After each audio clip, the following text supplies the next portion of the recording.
जय हिंद दोस्तों, मैं आपका साथी दुष्यंत कुमार एक बार फिर से आप सभी का स्वागत करता हूं आपके अपने YouTube channel Dushyant tuition classes में। तो गाइस, कैसे हो आप सब? आई होप आप सब ठीक होंगे और बहुत अच्छे से अपनी पढ़ाई को कर रहे होंगे। गाइस, जैसे कि आप सब जानते हैं, क्लास 10th की फिजिक्स से हमारा टॉपिक चल रहा था। यानी मैंने आपको बताया है कि चैप्टर फर्स्ट आपका कंप्लीट हो चुका है, जो कि प्रकाश का परावर्तन तथा अपवर्तन था, और न्यूमेरिकल भी आपको अच्छे से समझा दिए हैं, जो बोर्ड में आने हैं या जो मोस्ट थे वे भी मैंने आपको बता दिए हैं। और एनसीईआरटी के जो एग्जाम्पल थे वे भी मैंने आपको सभी को करवा दिए हैं। अब जो है हमारा दूसरा चैप्टर स्टार्ट होता है आज से, मानव नेत्र तथा रंग बिरंगा संसार। बहुत ज्यादा इंपॉर्टेंट है और पहली ही हेडिंग आपकी इतनी ज्यादा इंपॉर्टेंट है कि बोर्ड एग्जाम में बहुत ज्यादा ये पूछी गई है। क्या है? देखिए, पहला ही टॉपिक आपका बहुत ज्यादा इंपॉर्टेंट है, नेत्र की संवेदन क्षमता। नेत्र की संवेदन क्षमता क्या होती है, पहले डेफिनेशन देख लेते हैं कि नेत्र लेंस की वह क्षमता जिसके कारण नेत्र अपनी फोकस दूरी को समायोजित करके दूर अथवा निकट की वस्तु को स्पष्ट देख पाती है, नेत्र की संवेदन क्षमता कहलाती है। यानी नेत्र की ऐसी क्षमता मैं आपको समझाना चाहता हूं कि होता क्या है, यदि कोई वस्तु आप देखते हैं तो कोई वस्तु छोटी है, कोई वस्तु बड़ी भी आप देखते हैं, बहुत बड़ी भी आप देखते हैं, बहुत छोटी भी आसानी से आप देख लेते हैं। तो इसमें करना क्या होता है, नेत्र की एक अंदर से उसकी एक क्षमता होती है जिसके कारण वह अपनी फोकस दूरी को कभी बड़ा कर लेती है और छोटा कर लेती है। यानी वो अपने अकॉर्डिंग उसको अपने आधार पर उसको समायोजित कर लेती है और वस्तु को देख लेती है। ठीक है ना? तो यही क्षमता उसकी नेत्र की क्या कहलाती है? संवेदन क्षमता कहलाती है। अच्छा, प्रकाश का प्रकीर्णन क्या होता है? गाइस, ये टॉपिक भी इंपॉर्टेंट है, ये आपका छूट गया था तो पहले मुझे ये बताना था, लेकिन कोई नहीं। प्रकाश का प्रकीर्णन क्या होता है? इसमें क्या होता है, जब कोई प्रकाश ऐसे मार्ग से गुजरता है जिसमें धूल मिट्टी आदि के कण उपस्थित हों, तो उन कणों द्वारा प्रकाश टकराता है। प्रकाश का कुछ भाग उससे टकराकर सभी दिशाओं में फैल जाता है, और प्रकाश का इसी प्रकार से सभी दिशाओं में फैल जाना ही प्रकाश का प्रकीर्णन कहलाता है। यहाँ पर देखिए कि जब प्रकाश की किसी ऐसे माध्यम से गुजरता है जिसमें अति सूक्ष्म आकार के कण, किसके? धूल मिट्टी आदि के, यहाँ पर दिख रहा है धूल के कण हो या फिर वायु के अणु हो, होते हैं, तो इन कणों के द्वारा प्रकाश का कुछ भाग सभी दिशाओं में फैल जाता है, और इस घटना को ही प्रकाश का प्रकीर्णन कहते हैं। अब होता क्या है, लाल रंग के प्रकाश का प्रकीर्णन सबसे कम होता है और बैंगनी रंग के प्रकाश का प्रकीर्णन सबसे अधिक होता है। ये आप अच्छे से इसको समझ लीजिएगा, और एक बार इसका भी आप अच्छे से स्क्रीनशॉट ले लीजिएगा। और दोनों ही डेफिनेशन या दोनों ही आपकी जो हेडिंग है बहुत ज़्यादा इंपॉर्टेंट है, तो एक बार इसका आप अच्छे से स्क्रीनशॉट ले लें।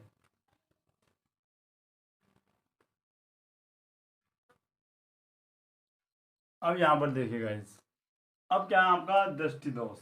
क्या लिखा है? जब नेत्र द्वारा देखे जाने वाली देखे जाने वाली देखे जाने वाली वस्तु का प्रतिबिंब रेटिना पर न बनकर उससे पहले या आगे या फिर पीछे बनता है, तब नेत्र के इस दोष को आप दृष्टि दोष कहते हैं। अब होता क्या है यहाँ पर समझिए, या फिर इस प्रकार से समझें कि जब कभी कभी नेत्र लेंस की जो समझने क्षमता होती है वो घट जाती है, जिसके कारण जिस वस्तु को हम देख रहे हैं उसका प्रतिबिंब रेटिना पर नहीं बनता, बल्कि उससे आगे या उसके पीछे बनता है, तब इस कंडीशन को हम दृष्टि दोष कहते हैं। अब यहाँ पर देखिए, जैसे हमारा ये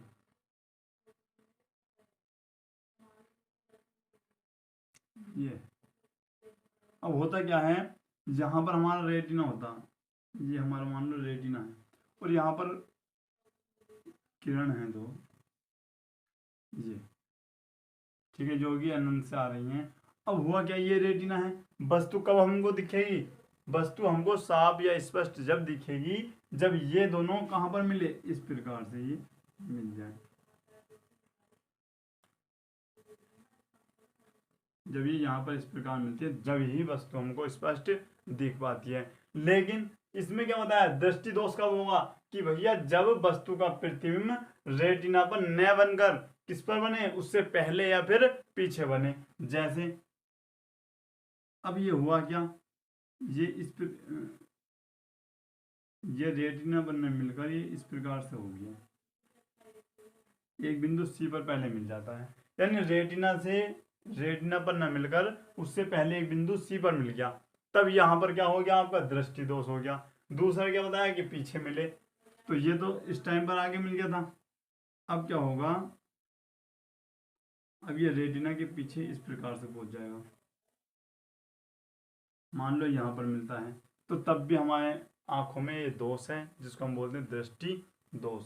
तो गाइज एक बार इसके डेफिनेशन का भी आप अच्छे से स्क्रीनशॉट ले सकते हैं। अब यहाँ पर देखिएगा, ये भी बहुत ज़्यादा इंपॉर्टेंट है कि निकट दृष्टि दोष क्या होता है। निकट दृष्टि दोष तो मैं आपको बता दूं, निकट दृष्टि दोष से पीड़ित व्यक्ति को निकट अथवा पास की वस्तु तो स्पष्ट दिखाई देती है, लेकिन दूर की वस्तु उसको स्पष्ट नहीं दिखाई देती, या फिर दूर की वस्तु को देखने में उसे कठिनाई होती है। तब इस दोष को निकट दृष्टि दोष कहा जाता है, और यह दोष 10 से 16 वर्ष की उम्र के बच्चों को हो जाता है। अब यहाँ पर देखिए, दो इसके कारण भी होते हैं। क्या कारण है कि नेत्र लेंस की वक्रता बढ़ जाए जिससे फोकस दूरी कम हो जाए। आपको अच्छे से पता है कि वक्रता त्रिज्या और फोकस दूरी में क्या रिलेशन होता है।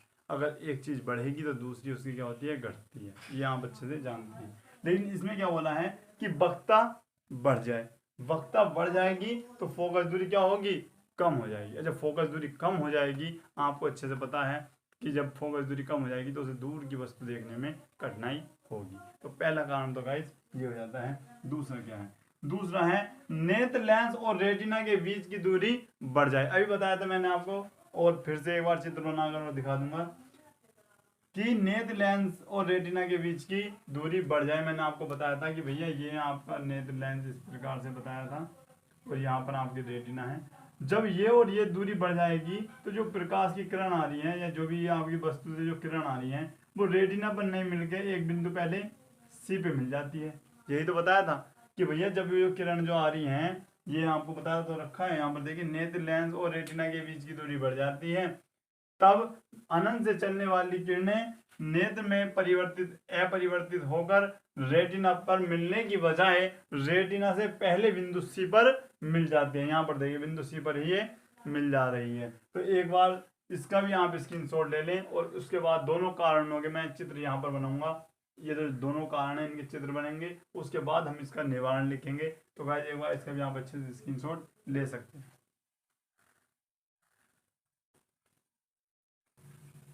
अब यहाँ पर देखिए गाइस, इसमें क्या दे रखा है, ये तो वो चित्र है जो मैंने आपको पहले कारण बताए थे। दो ही कारण आपको बताए हैं। पहले क्या बताया था कि यदि वक्रता बढ़ जाए तो उसकी भैया फोकस दूरी क्या होगी, यदि वक्रता बढ़ जाएगी तो उसकी फोकस दूरी भी क्या होगी, कम हो जाएगी। और जब फोकस दूरी कम हो जाएगी तो उसको दूर की वस्तु देखने में कठिनाइयां होंगी।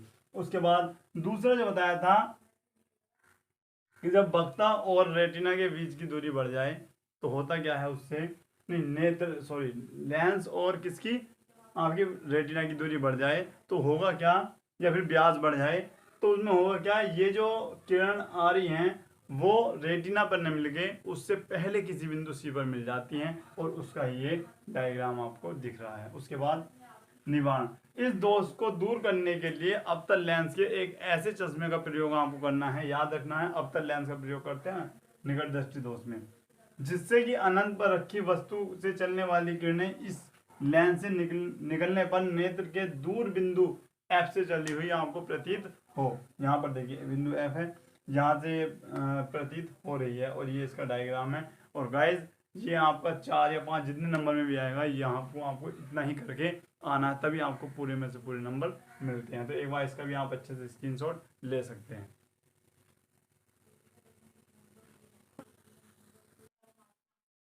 अब गाइस इसको देखिए, ये भी काफी इंपॉर्टेंट है, और जिसको निकट दृष्टि दोष याद हो चुका होगा उसके लिए बहुत इजी होगा ये याद करना, क्योंकि इसमें से एक को याद कर लो दूसरा आसानी से याद हो जाता है। यहाँ पर देखिए, अब मैं पहले बता दूं निकट दृष्टि दोष के बारे में मैंने क्या बताया था आपको, कि भैया निकट दृष्टि दोष से पीड़ित व्यक्ति को निकट की वस्तु स्पष्ट दिखाई दे रही थी, लेकिन दूर की वस्तु उसको दिखाई नहीं दे रही थी, या फिर स्पष्ट नहीं दिखाई दे रही थी, या फिर ये भी कह सकते हैं उसको देखने में कठिनाई हो रही थी।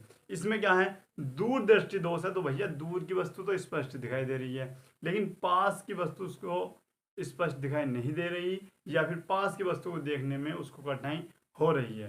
तब इस प्रकार के दोष को दूर दृष्टि दोष कहते हैं। यहाँ पर देखिए, इस दोष से पीड़ित व्यक्ति को दूर की वस्तु तो स्पष्ट दिखाई देती है, परंतु निकट की वस्तुएं स्पष्ट दिखाई नहीं देती, अर्थात नेत्र का निकट बिंदु 25 सेंटीमीटर से अधिक दूर हो जाता है। मतलब उसको पास की वस्तु अब दिखाई नहीं दे रही है या स्पष्ट दिखाई नहीं दे रही है, उसको प्रॉब्लम हो रही है पास की वस्तु देखने में। अच्छा कारण, तो भैया दूर दृष्टि दोष के दो कारण हो सकते हैं, सेम निकट दृष्टि दोष से उल्टे हैं। कैसे? निकट दृष्टि दोष में क्या था, यहाँ पर देखिए पहले पहले दूर दृष्टि दोष पढ़ लीजिएगा कि नेत्र लेंस की वक्रता कम हो जाए। वहां पर क्या थी, वक्रता बढ़ रही थी, फोकस दूरी कम हो रही थी। यहाँ पर वक्रता कम हो रही है, फोकस दूरी क्या हो रही है, इसमें बढ़ रही है। उसके बाद नेत्र लेंस तथा रेटिना के बीच की दूरी कम हो जाए। वहां पर क्या था, वहां पर यह बताया जा रहा था कि रेटिना और नेत्र लेंस की फोकस दूरी क्या हो जाए, कम हो जा नहीं ज्यादा हो जाती थी, जिससे वो प्रकाश की किरण या जो भी किरण थी वो हमारी रेटिना पर न मिल गए, उससे पहले किसी बिंदु सी पर मिल रही थी। अब क्या है, वो रेटिना को क्रॉस कर जाती है और उसके बाद में प्रतिबिंब बनाती है। यहाँ पर देखिए नेत्र लेंस तथा रेटिना के बीच की दूरी कम हो जाए तब अनंत अथवा दूर की वस्तु से आने वाली समांतर किरणें नेत्र में अपरिवर्तित होकर रेटिना के पीछे एक बिंदु सी पर मिलती है। वही चित्र यहाँ पर यूज होना है इस प्रकार से। हालांकि मैं चित्र बनाऊंगा उसके बाद, फिर भी आप यहाँ पर समझ लीजिएगा। ये है जैसे भैया इन दोनों का आकार कम हो जाएगा, तो जब ये कम हो जाएगा तो हमारी जो किरण आ रही है ना, ये इस प्रकार से पीछे हो जाती है सीधे। और मैंने आपको वैसे स्टार्टिंग में भी ये समझा दिया था, तो एक बार इसका भी आप अच्छे से स्क्रीनशॉट ले सकते हैं।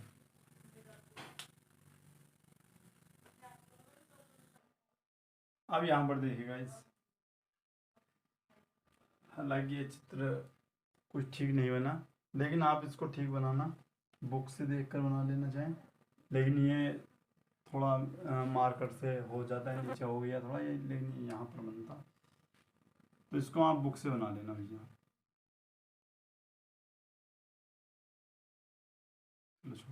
आप इसको गाइस बुक से बना लेना। यहाँ पर देखिए पहले, अच्छा मैंने आपको क्या बताया था कि भैया जब पहले तो यहाँ निकट दोष में यहाँ पर मिल रहे थे, लेकिन इसमें क्या पीछे मिलता है, ठीक है ना, तो यहाँ पर एक बिंदु सी पर ये मिल जाता है, तो ये तो अलग की बात है। अब आता है यहाँ पर निवारण। मैंने आपको बताया कि भैया जो आपका निकट दृष्टि दोष था उसमें निवारण के लिए आपको अवतल लेंस के चश्मे का यूज करना पड़ रहा था, लेकिन अब क्या है, अब आपको दूर दृष्टि दोष यदि है तो आपको किस चश्मे का प्रयोग करना पड़ेगा, तो भैया आपको उत्तल लेंस के चश्मे का प्रयोग करना पड़ेगा। उसके बाद यहाँ पर देखिए, यहाँ पर एक बिंदु आप एन मान सकते हैं, ये आपका उत्तल लेंस होता है और इस प्रकार से जो होता है ये आपका अवतल लेंस होता है, याद रखना इस प्रकार से होता है। तो एक बार भैया इसका भी आप अच्छे से स्क्रीनशॉट ले लें, ठीक है।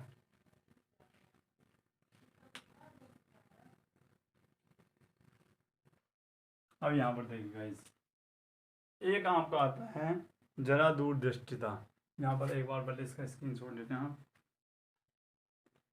अच्छा यहाँ पर देखिए कि आयु की वृद्धि के साथ साथ जब आपकी एज में वृद्धि होती है, आपकी एज बढ़ती जाती है, तो उसके साथ साथ जब बुढ़ापा आ जाता है तो उसमें मांसपेशी जो होती है आपकी नेत्र की, उसकी जो संयन क्षमता होती है वो घट जाती है।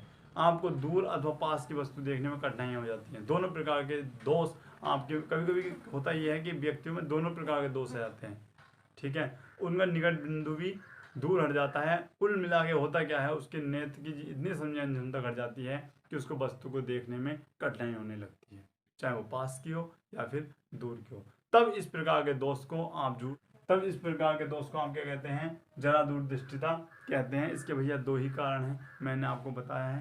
पहला क्या, जब आपकी नेत्र की मांसपेशियां क्या हो जाएंगी, कमजोर हो जाएंगी, यानी दुर्बल हो जाएंगी, तब होएगा।